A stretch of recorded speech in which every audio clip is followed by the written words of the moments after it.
Hello दोस्तों, next important जो artery है वो है एक्जिलरी आर्टरी। एक्जिलरी आर्टरी के भी 3 ब्रांच होते हैं। अब कोई भी आर्टरी के 3 ब्रांच होगी, जैसे मैंने बताया था, कोई लैंडमार्क होगी, कोई मसल होगी जो उसको 3 पार्ट में डिवाइड करेगी। तो एक्चुअली एक्जिलरी आर्टरी जो होती है कंटिन्यूएशन होती है सबक्लेवियन आर्टरी की। ये जो सबक्लेवियन आर्टरी होती है, सबक्लेवियन आर्टरी उसी का कंटिन्यूएशन होती है। कब इसका नाम एक्जिलरी आर्टरी हो जाता है? जब ये फर्स्ट रिब को क्रॉस करती है। तो पहला इंपॉर्टेंट क्वेश्चन ये होता है, इस सबक्लेवियन आर्टरी को एक्जिलरी आर्टरी कब नाम देते हैं? जब वो फर्स्ट रिब को क्रॉस करती है। दूसरी चीज है, इसके 3 पार्ट होते हैं। कितने पार्ट होते हैं एक्जिलरी आर्टरी के? 3 पार्ट। अगर किसी आर्टरी के 3 पार्ट होंगे तो इसको 3 पार्ट में डिवाइड करता है। तो उसके लिए ध्यान देना है, पेक्टोरलिस माइनर मसल। तो इम्पोर्टेंट पॉइंट है, पेक्टोरलिस मेजर भी होता माइनर। तो यहाँ ये पॉइंट ध्यान रखना है, pectoralis minor muscle axillary artery को 3 पार्ट में डिवाइड करता है। वही कॉन्सेप्ट जो सेकेंड पार्ट होगा पेक्टोरलिस माइनर मसल के अंदर होगा, उससे पहले जो होगा फर्स्ट पार्ट, उसके बाद जो होगा थर्ड पार्ट, इस तरह से।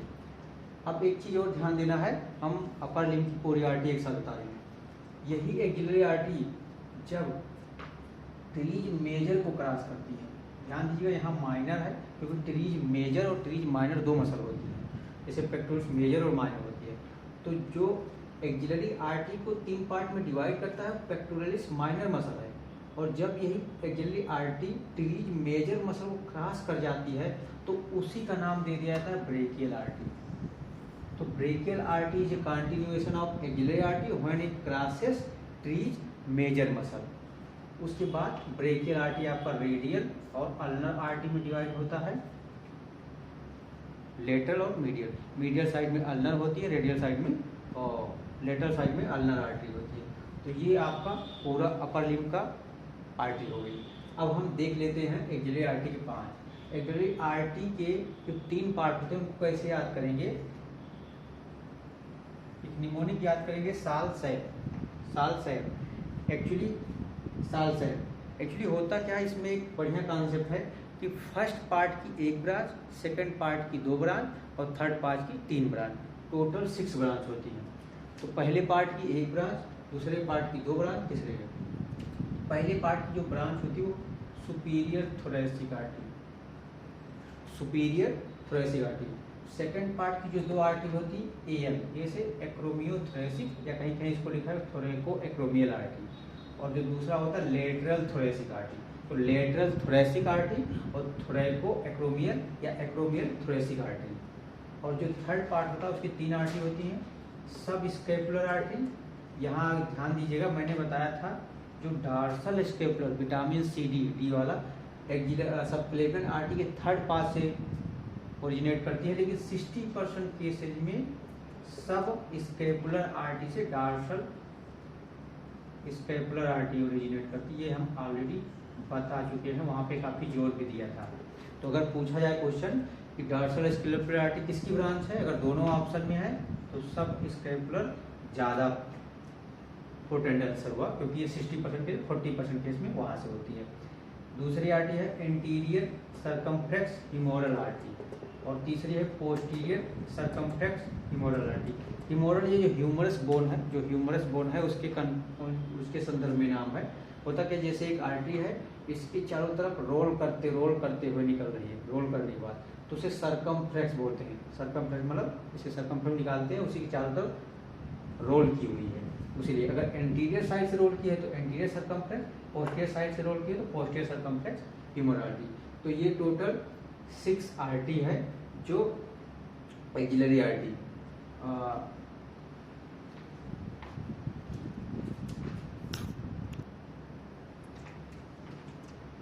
नेक्स्ट इंपॉर्टेंट आर्टरी है डिसेंडिंग थोरेसिक एओर्टा। हम हेड के ऊपर सारी आर्टरी डिस्कस कर चुके हैं, ब्रेन तक, इस साइड में सुपेक्स यानी अपर लिंग। अब हम लोअर साइड चलेंगे, लोअर साइड की जो आर्टरी बची हुई है। तो जैसा कि हमने बताया था, जब आर्च ऑफ एओर्टा नीचे करता है, थोरेक्स करता है, तो उसे बोलते हैं डिसेंडिंग थोरेसिक एओर्टा। तो डिसेंडिंग थोरेसिक एओर्टा की ब्रांचेज। अब यहाँ पे हमें कॉन्सेप्ट क्या ध्यान रखना है, जो यहाँ पे थोरेक्स में स्ट्रक्चर होंगे उन्हीं के लिए आर्टरी होंगी, उन्हीं के नाम से आर्टरी होगी। तो हमें थोरेक्स के स्ट्रक्चर को मेमोराइज करना है उनके अनुसार आर्टरीज को, जैसे कि ब्रोंकियल आर्टरी लंग्स के लिए होता है, थोरेक्स में लंग्स है तो लंग्स के लिए ब्रोंकियल आर्टरी। उसके बाद हार्ट होता है, हार्ट की supply right coronary left coronary वो असेंडिंग एओर्टा से निकल जाता था, उसकी जो पेरिकार्डियम है उसको सप्लाई करने के लिए पेरिकार्डियल आर्टरी। कौन सी आर्टरी? Pericardial artery. तीसरी है ईसोफेगस होता है तो ईसोफेगस की सप्लाई के लिए ईसोफेजियल आर्टरी। मीडिया स्टाइनम होता है, थोरेक्स में मीडिया स्टाइनम होता है, सुपीरियर मीडिया स्टाइनम और इन्फीरियर को फर्दर 3 पार्ट में डिवाइड करते हैं। तो मीडिया स्टाइनल आर्टरी जो मीडिया स्टाइनल स्ट्रक्चर को सप्लाई करती है, और पोस्टीरियर इंटरकास्टल आर्टरी जो कि 3 to 11 इंटरकास्टल स्पेस को सप्लाई करती है। अगर आपको ध्यान हो तो मैंने एक बताया था हाईएस्ट या सुप्रीम इंटरकास्टल आर्टरी जो कि सब क्लेवियन आर्टरी की ब्रांच थी, जो उसका थायरो कास्टो सर्वाइकल ट्रैक्ट था, वो पहले दो पोस्टीरियर इंटरकास्टल स्पेस को सप्लाई कर देती थी, इसलिए 3 to 11 तक ये करती है। तो ये क्वेश्चन कई बार पूछा गया कि 3 to, अब ऑब्वियसली अगर आपको याद होगा 1 2 तो आप आसानी से कर ले जाएंगे। और लास्ट ब्रांच होती है डिसेंडिंग एओर्टा की सुपीरियर फ्रेनिक आर्टरी। सुपीरियर हमने बताया था डायफ्राम जो होता है, डायफ्राम के ऊपर थोरेक्स होता है, डायफ्राम के नीचे एब्डोमेन। तो लास्ट स्ट्रक्चर जैसे ये मान लीजिए डायफ्राम है, ये आपका डायफ्राम, तो डायफ्राम को जो ऊपर से सप्लाई करेगी वो सुपीरियर फ्रेनिक आर्टरी और जो नीचे से सप्लाई करेगी वो इंफीरियर फ्रेनिक आर्टरी। तो यहाँ पे एक क्वेश्चन पूछा जाता है कि डिसेंडिंग थोरेसिक एओर्टा की लास्ट ब्रांच का नाम, लास्ट ब्रांच, तो last branch superior phrenic artery आगे से ऊपर से ब्रांच देते हुए आ रही है। और पूछा जाता है एब्डोमिनल एओर्टा की फर्स्ट ब्रांच, तो यहाँ से तो खत्म हो गया डिसेंडिंग, अब इसके नीचे जाएगा, जब इसको डायफ्राम क्रॉस कर जाएगा, मैंने बताया था किस लेवल पे, T12 लेवल पर क्रॉस कर जाएगा तो इसका नाम हो जाएगा एब्डोमिनल एओर्टा। अब ये एब्डोमिनल एओर्टा की फर्स्ट ब्रांच होती है इंफीरियर फ्रेनिक, सुपीरियर डायफ्राम के ऊपर था, ऊपर वाले को सुपीरियर बोलते हैं, नीचे वाले इंफीरियर। तो ये क्वेश्चन पूछा गया, वही मैंने एब्डोमिनल एओर्टा के पहले ब्रांच में लिखा इंफीरियर फ्रेनिक आर्टरी और लिखा है फर्स्ट ब्रांच। ये दोनों क्वेश्चन कई बार पूछे जाते हैं। तो आपका डिसेंडिंग थोरेसिक एओर्टा की 6 ब्रांच होती है, bronchial artery, pericardial artery, oesophageal artery, mediastinal artery, posterior intercostal artery और सुपीरियर फ्रेनिक आर्टरी। अब एक क्वेश्चन इसमें पूछा जाता है कि कौन सी ब्रांच होती है जिसमें ये पेयर्ड होती है, तो ये दो पेयर्ड होती है, पोस्टीरियर इंटरकास्टल आर्टरी और superior phrenic artery paired artery होती है, रिमेनिंग अनपेयर्ड होती है। तो पेयर्ड आर्टरी और अनपेयर्ड आर्टरी का एक दूसरा क्वेश्चन पूछ लेते हैं। पोस्टीरियर इंटरकास्टल से मतलब ये लेफ्ट राइट दोनों साइड होती है तो पेयर्ड होती है। अब आते हैं एब्डोमिनल एओर्टा। एब्डोमिनल एओर्टा जैसे मैंने समझाया, डायफ्राम के नीचे से पहला आर्टरी दी डायफ्राम के लिए सप्लाई करने इंफीरियर फ्रेनिक आर्टरी, तो मैंने लिखा है इंफीरियर फ्रेनिक आर्टरी और ये फर्स्ट ब्रांच होती है। दूसरी ब्रांच होती है सीलिएक ट्रंक, तो आपको हमने बताया था ट्रंक कहीं भी आता है ये फर्दर डिवाइड होता है, यानी इसमें फिर splenic artery, left gastric artery और कॉमन हेपेटिक। सीलिएक ट्रंक की 3 ब्रांचेज होती हैं, splenic artery, left gastric artery और कॉमन हेपेटिक आर्टरी।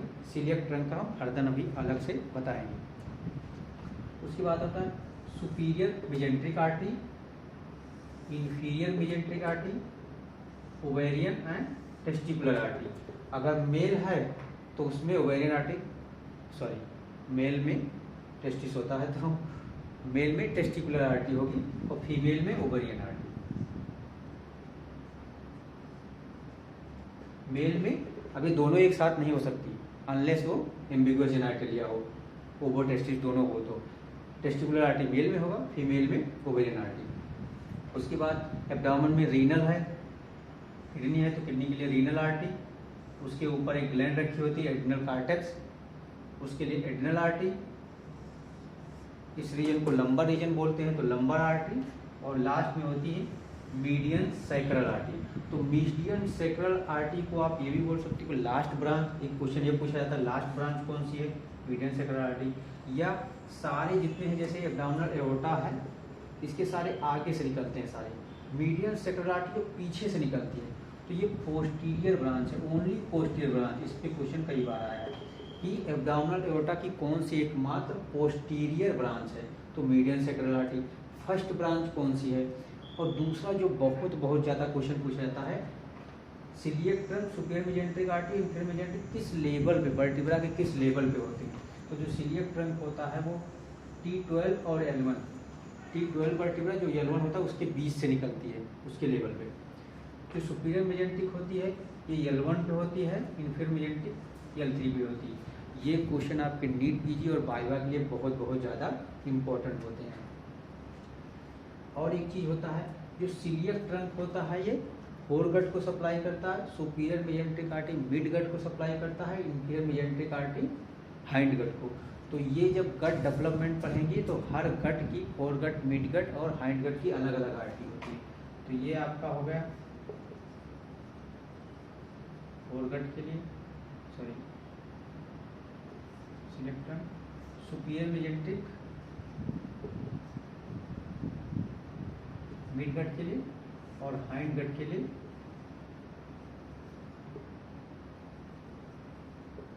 अब ये अगर आपको याद हो कि फोर गट कहाँ से कहाँ तक होता है, मिड गट कहाँ से कहाँ तक होता है, हाइंड गट कहाँ से कहाँ तक होता है, तो आपको आसानी से सिलियक ट्रंक कहाँ तक सप्लाई करता है, सुपीरियर मेजेंट्रिक आर्टरी कहाँ तक सप्लाई करता है, इंफीरियर मेजेंट्रिक जो ट्रांसवर्स कोलन होता है। एक्चुअली फर्स्ट उसमें तो बहुत दिक्कत नहीं, डिओडिनम का जो सेकंड पार्ट होता है वहाँ पे एक होता है major duodenal papilla, major duodenal papilla, वहाँ तक होता है फर्स्ट पार्ट यानी फोर गट। उसके बाद सेकंड पार्ट ऑफ डिओडिनम से लेके जो ट्रांसवर्स कोलन होता है,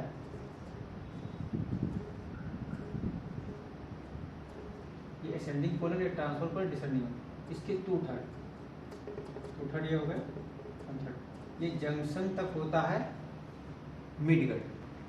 मान लो जैसे ये आपका फर्स्ट पार्ट सेकंड पार्ट, तो इस सेकंड पार्ट से लेके यहाँ तक ये होगा हाइंड गट। और ऊपर जो आपकी जीआईटी है ऊपर वो फोर गट रहेगा, ऊपर इसके सेकंड पार्ट ऑफ डिओडिनम के ऊपर फोर गट, इसके बीच में सेकंड गट, और इसके बाद तक जहाँ तक है रेक्टम एनल आपका वो हो जाएगा हाइंड गट। तो तीन पार्ट उसकी अलग अलग आर्टरी है, ये आपको गट डेवलपमेंट में अच्छे से बताया गया होगा। तो ये आपके क्लियर हुए, abdominal aorta, inferior phrenic artery, coeliac trunk और सुपीरियर मेजेंट्रिक आर्टरी, इंफीरियर, इनको हम अलग से डिस्कस करेंगे।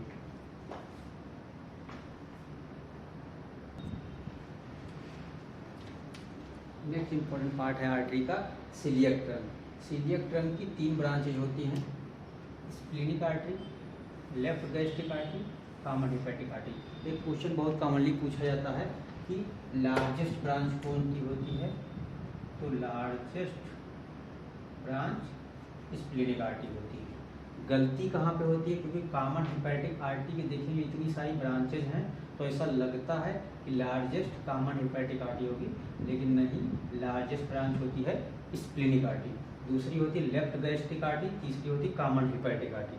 अब ये कॉमन हेपेटिक आर्टरी नाम है कॉमन, इसका मतलब ये किसी और को स्ट्रक्चर दे रही है, प्रॉपर हेपेटिक तो है नहीं, तो इससे दो आर्टरी निकलती है, राइट गैस्ट्रिक आर्टरी, क्योंकि लेफ्ट गैस्ट्रिक आर्टरी जो है लेफ्ट साइड के अपर पार्ट को सप्लाई करता है, जो लोअर पार्ट है उसको राइट गैस्ट्रिक आर्टरी सप्लाई करती है स्टमक के। दूसरा होता है गैस्ट्रोडियोडिनल, नाम है गैस्ट्रोडियोडिनल, यानी कुछ ऐसा पार्ट होगा जो गैस्ट्रिक के लिए, स्टमक के लिए होगा, डियोडिनल के लिए, तो गैस्ट्रोडियोडिनल आर्टरी। अब इस गैस्ट्रोडियोडिनल आर्टरी की भी दो ब्रांच होती है, एक राइट गैस्ट्रोइपिक्लोइक आर्टरी, राइट गैस्ट्रोइपिक्लोइक आर्टरी, और सुपीरियर पैनिक्रियाटिक को डियोडिनल आर्टरी, सुपीरियर पैनिक्रियाटिक को डियोडिनल आर्टरी। तो गैस्ट्रोडियोडिनल आर्टरी और राइट गैस्ट्रिक आर्टरी जब निकल जाती है इससे, तब इसी कॉमन हेपेटिक आर्टरी का नाम दे दिया जाता है प्रॉपर हेपेटिक आर्टरी। प्रॉपर इसलिए क्योंकि अब हेपेटिक के लिए है, ये जो इसका और पार्ट था वो निकल गया, स्टमक के लिए निकल गया, ठीक है, और डियोडिनल के लिए निकल गया, तो उसका नाम है प्रॉपर हेपेटिक।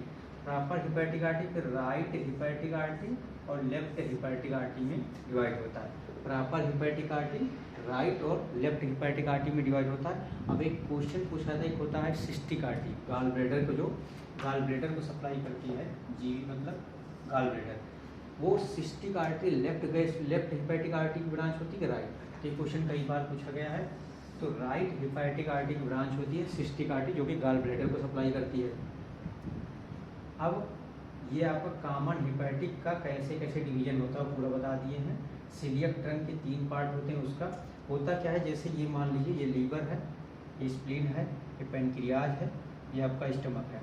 तो ये मान लीजिए सीलियक ट्रंक यहाँ से आया है, सीलियक ट्रंक, फिर उसने लेफ्ट गैस्ट्रिक आर्टरी दी, ये अपर पार्ट को सप्लाई कर दिया। उसके बाद स्प्लीनिक आर्टरी देखिए, ये इसके स्टमक के पीछे से जा रहा है, इसलिए मैंने यहाँ डाट डाट दिखाया, स्टमक के पीछे से गया। फिर ये क्या करता है, short gastric artery, splenic artery के भी ब्रांच होते हैं, शार्ट गैस्ट्रिक आर्टरी और लेफ्ट गैस्ट्रोएपिक्लोइक आर्टरी। राइट तो यहाँ राइट गैस्ट्रोएपिक्लोइक आर्टरी जो होता है गैस्ट्रोड्यूडेनल आर्टरी ब्रांच होती है, लेकिन जो लेफ्ट गैस्ट्रोएपिक्लोइक आर्टरी होती है वो स्प्लीनिक आर्टरी से ब्रांच होती है।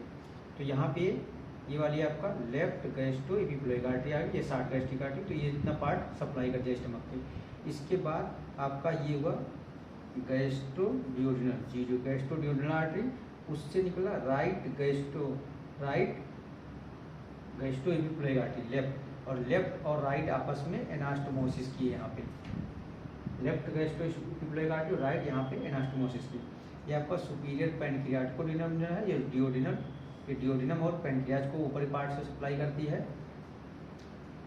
और उसके बाद फिर ये हो गया आपका प्रॉपर हिपैटिक आर्टरी, ये दोनों का प्रॉपर हिपैटिक ये लेफ्ट, ये राइट हिपैटिक आर्टरी हो गया लेफ्ट, और इसी से निकल जाती है सिस्टिक आर्टरी, जो यहाँ पे गॉल ब्लैडर छोटा सा पड़ा होता है उसको सप्लाई कर देता है। तो ये आपका आर्टरी याद करिए, आर्टरी याद करिए। इसके साथ साथ ध्यान देने वाली बात जो है, आर्टरी के नाम के साथ साथ एक विजुअल बनाइए अपना कि कौन से आर्गन को कैसे सप्लाई करती है, तो इससे आपका एनाटॉमी काफ़ी आसान हो जाएगा।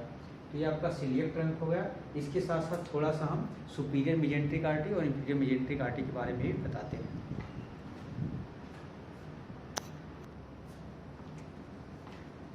नेक्स्ट इंपॉर्टेंट पार्ट है आर्टरी सप्लाई का सुपीरियर मेजेंट्रिक आर्टरी। तो सुपीरियर मेजेंट्रिक आर्टरी जैसे मैंने बता दिया था कि सीलियक ट्रंक के जो लास्ट कॉमन हिपैटिक आर्टरी थी, उसकी पैनक्रियाटोड्यूडेनल आर्टरी थी, उसकी एक ब्रांच थी सुपीरियर पैनक्रियाटिकोड्यूडेनल। तो अगर सुपीरियर पैनक्रियाटिकोड्यूडेनल आर्टरी है तो इसका मतलब इंफीरियर पैनक्रियाटिकोड्यूडेनल आर्टरी भी होगा। तो एसएमए की पहली ब्रांच है इंफीरियर पैनक्रियाटिकोड्यूडेनल आर्टरी, ये क्वेश्चन कई बार आ चुका है। दूसरा है उसके बाद जेजुनम और इलियम होगा, तो जेजुनम और इलियम को सप्लाई करती जेजुनल और इलियल आर्टरी। उसके बाद होता है इलियोकोलिक आर्टरी। एक क्वेश्चन पूछा जाता है कि जो एपेंडिकुलर, यहाँ पे अपेंडिक्स होता है, एपेंडिकुलर आर्टरी ब्रांच ऑफ, तो वो इलियोकोलिक आर्टरी की ब्रांच होती है, एपेंडिकुलर आर्टरी। जैसे सिस्टिक आर्टरी के बारे में पूछा गया था, राइट हिपैटिक आर्टरी की ब्रांच होती है, वैसे जो एपेंडिकुलर अपेंडिक्स को सप्लाई करती है, वर्मफॉर्म अपेंडिक्स को, वो किसकी ब्रांच होती है, इलियोकोलिक आर्टरी की। उसके बाद राइट कोलिक आर्टरी की, मिडिल कोलिक की। जैसे मैंने बताया था जो आपका मिडगट होता है यहाँ तक होता है, तो यहाँ तक सप्लाई करना है। तो यहाँ पे पैनक्रियाज का जो लोअर पार्ट इंफीरियर से सप्लाई करेगा, इंफीरियर पैनक्रियाज। उसके बाद जेजुनम वाला पार्ट हुआ जेजुनल आर्टरी, ये इलियल वाला पार्ट हुआ इलियम, उसके बाद इलियोकोलिक। यहाँ पे इलियम जो है, इलियम को और कोलन को कॉमन सप्लाई करती है, उसका इलियोकोलिक और अपेंडिक्स उसी से आर्टरी। उसके बाद ये वाला पार्ट राइट साइड में अगर बॉडी का देखा जाए तो राइट है, लेफ्ट है, तो राइट कोलिक आर्टरी है। और ये जो इतना पार्ट है ये मिडिल में आ जाएगा, तो इसको मिडिल कोलिक आर्टरी। अब इसके बाद फिर इंफीरियर का पार्ट आएगा, तो ये देखा जाए बॉडी का कौन सा लेफ्ट पार्ट, लेफ्ट है, तो लेफ्ट कोलिक आर्टरी जिसका इंफीरियर मेजेंट्रिक आर्टरी ब्रांच होती है, तो लेफ्ट कोलिक आर्टरी यहाँ सप्लाई करती है। उसके बाद ये होता है आपका सिग्मॉइड कोलन, थोड़ा सा यहाँ पे वाइडली होता है, उसको सिग्मॉइड कोलन बोलेंगे।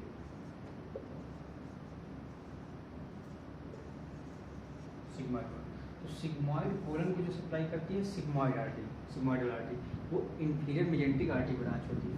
उसके बाद नीचे रेक्टम होता है, तो रेक्टम का नीचे भी सप्लाई होगा तो ऊपर से जो सप्लाई करेगा सुपीरियर रेक्टल आर्टरी, और जो इंफीरियर पार्ट को सप्लाई करेगा इंफीरियर रेक्टल आर्टरी वो इलियक आर्टरी में, इंटरनल इलियक आर्टरी में बताएंगे उसका पार्ट होता है। तो 3 डिवीजन होते हैं, 3 ब्रांच होते हैं, inferior mesenteric, left colic, sigmoid artery और सुपीरियर रेक्टल आर्टरी। इस डायग्राम से आपको सुपीरियर मेजेंटिक और इंफीरियर मेजेंटिक आर्टरी क्या होती है, क्या ब्रांचेज हैं, कैसे उसका वो है। एक क्वेश्चन कॉमनली पढ़ा होगा आपने, marginal artery of Drummond. Marginal artery of Drummond क्या होता है? मार्जिनल आर्टरी ऑफ ड्रूमांड मैट, ये क्या होता है? जो इंफीरियर मेजेंटिक आर्टरी और सुपीरियर मेजेंटिक आर्टरी, इनके बीच में कोलेटरल जो होते हैं, जो कोलेटरल होते हैं, जैसे यहाँ कॉमन तो एकदम हुआ ना, यहाँ से कुछ ये आपस में जुड़े भी होते हैं, कोलेटरल सप्लाई भी होती है, तो उसको बोलते हैं marginal artery of Drummond. A normal collateral between SMA and IMA, superior mesenteric artery and inferior mesenteric artery known as marginal artery of Drummond. एक होता है arch of Riolan, arch of Riolan. Arch of Riolan क्या होता है? जैसे ये तो normal होता है, अगर सुपीरियर मेजेंटिक आर्टरी या इंफीरियर मेजेंटिक आर्टरी किसी में स्टेनोसिस हो गया, तो किसी दोनों में स्टेनोसिस हुआ, तो उसके ब्लड सप्लाई को मेंटेन करने के लिए एबनॉर्मल या एक्स्ट्रा कोलेस्ट्रॉल डेवलप हो, जो एबनॉर्मल या एक्स्ट्रा कोलेस्ट्रॉल डेवलप होते हैं उनको आर्च ऑफ रियोलान बोलते हैं। तो आर्च ऑफ रियोलान क्या है? एबनॉर्मल कोलेस्ट्रॉल है, और मार्जिनल आर्टरी ऑफ ड्रूमांड क्या है? नॉर्मल कोलेस्ट्रॉल है। ये ध्यान देना, इंपॉर्टेंट क्वेश्चन।